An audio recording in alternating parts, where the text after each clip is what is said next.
Ang alien na pasmado ang bunganga. Beep, beep, beep, beep, beep. Ang tagalupa na viral ang mukha. Bip, bip, bip, bip, bip. Bumibip, bip, bip, bip, bip, bip, bip, bip, bip, bip, bip na ba? Ang lahat. Martian. Beep, beep, beep, beep. Enrico Pañero. Bip, bip, bip, bip, bip. Beep, beep, beep, Bip, bip, bip, bip, bip. Bip, bip, bip, bip, bip. Titilaok! Titilaok! Beep, beep, beep, beep, beep. Ito na ang 101.1 Yes FM Balitang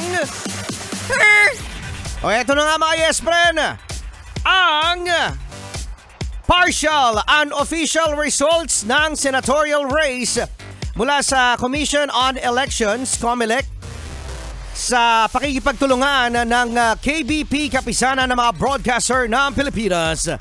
Total election returns, 79.47%. At ito ay nakapost sa DZRH. Kailangan talaga ganun yung delivery, no? DZRH, Desisyon 2025. AM na AM. O, eto na, Martian. Ano? Sino yung mga yan? Sino? Oh, eto.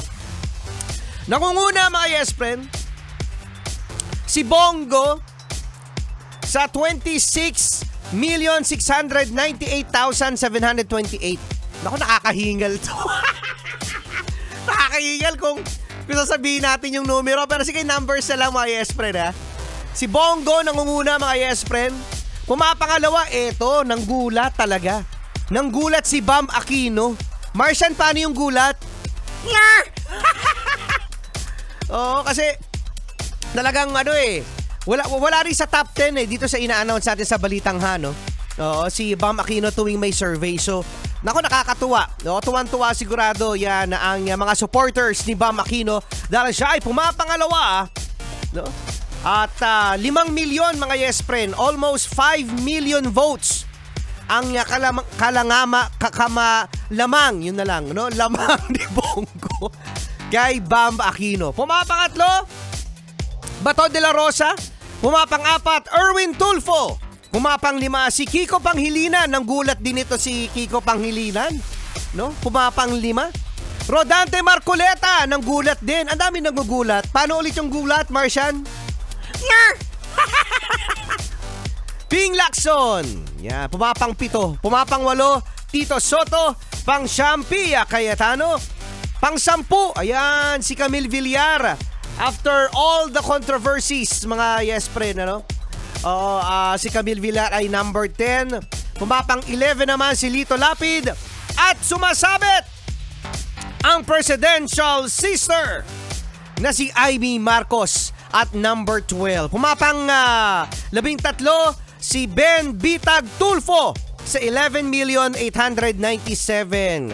At pumapang-14 si Bong Revilla Jr., no?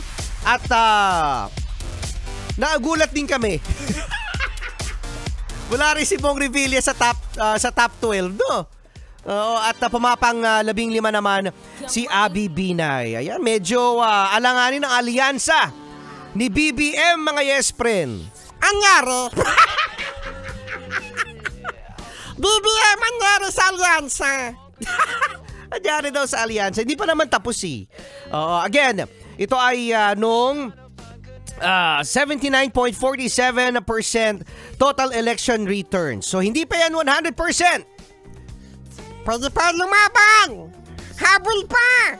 Pwede pa humabol. Kasama nyo pa rin, Enrico Pañero at Martian the Cute! Ang cute-cute ko talaga!